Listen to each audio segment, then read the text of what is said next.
Hi there, and welcome to another Cookin' on the Canals. I'm your host, Derrick Pratt, the educator and interim curator at the Erie Canal Museum, back with another exciting edition of where we create the recipes of 1930s barge canal cook Oliver Wendell Petrie, a native of Oswego, New York, who served for 3 years on oil barges going between the Great Lakes and New York City.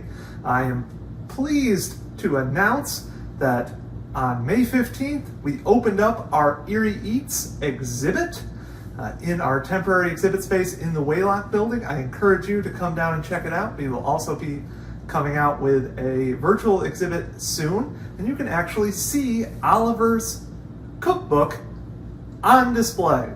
Very exciting stuff.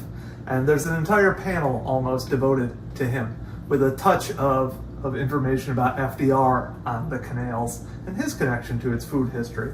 And today I have a very special recipe. I'm making it for a barbecue I'm going to. I'm sure a lot of us out here, as the weather gets nicer, COVID restrictions are starting to ease up. You're going to be going to some picnics, some cookouts, and what is a more classic dish than the potato salad? So this is a recipe you're going to possibly want to recreate yourself, and we would love for you to do that and share the results with us at the Erie Canal Museum on any of our social media platforms, or email it to us, whatever.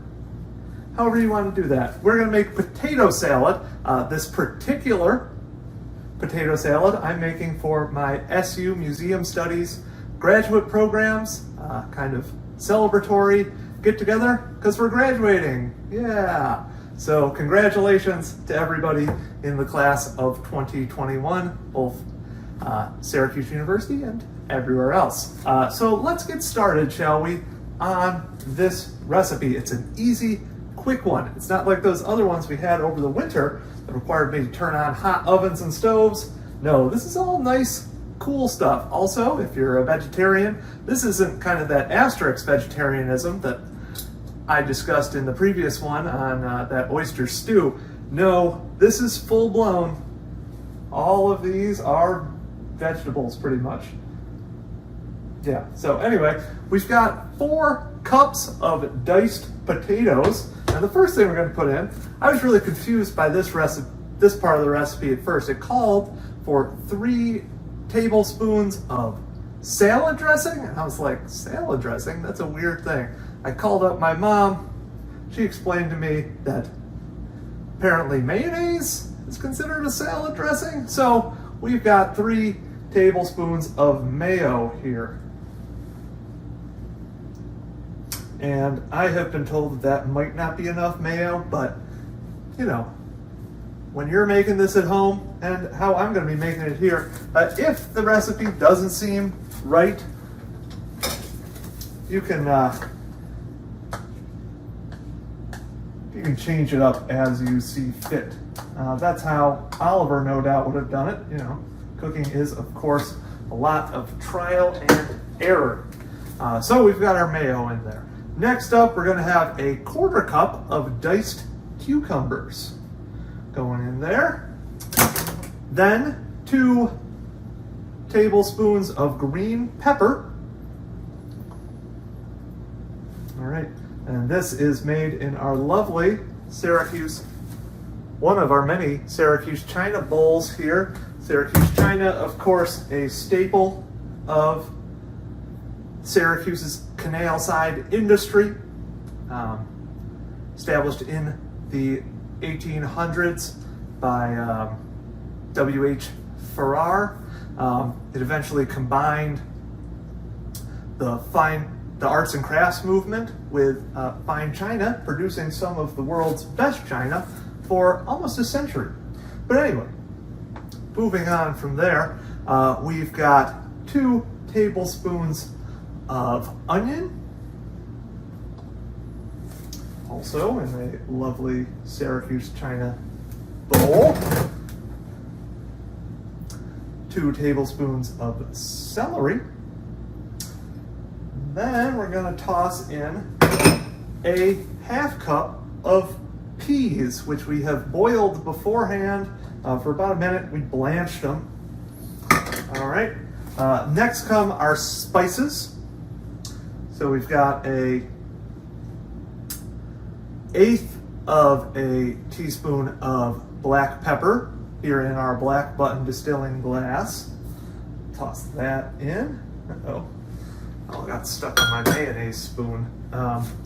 We've got an 1/8 of a teaspoon of celery seeds. Toss those in. And, as always, in our Syracuse glass, shout out again to everybody at SU graduating this weekend, we have 1.5 teaspoons of salt. Which leads me, since we're making potato salad here, and I gotta mix this up, that reminds me of another fun story you will discover in our Erie Eats exhibit, that of the salt potato. They famously, so Syracuse, made massive amounts of salt, which they initially produced by boiling in salt vats, and the Irish and German immigrants who worked them, they would often bring potatoes for lunch, and to boil them, they'd just toss them into the already boiling salt brine, and they come out with a nice salty crust, and that is the famous Syracuse salt potato. This is looking like a perfect amount of mayonnaise. So here it is. There's your potato salad. And before we go, I'd like to tell one more story that I've incorporated into this dish that you will find in the Erie Eats exhibit, because I want to emphasize history never really stops. We are living through history. So Erie Eats tries to emphasize that the history of food along the canal is still continuing. And a big part of kind of the agricultural history going on in America, and also how we, the consumer, interacts with food. A new trend that has started this millennium, really, kind of at the end of the 20th century, was the move to organic food. So in the 20th century, tons of new technologies, and we talk a lot about innovation in agriculture throughout the whole Erie Eats exhibit.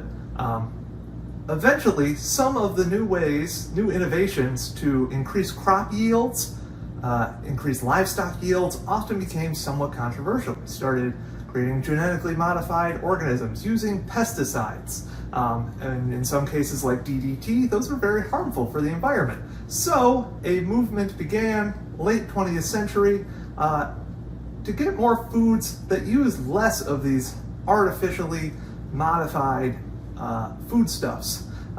And it's helped some farmers, especially here in New York. We talk a lot about how New York farmers over time had a harder time competing to stay competitive in markets. Organic food has kind of changed that up a bit, because you can now charge more for an object if it's organic.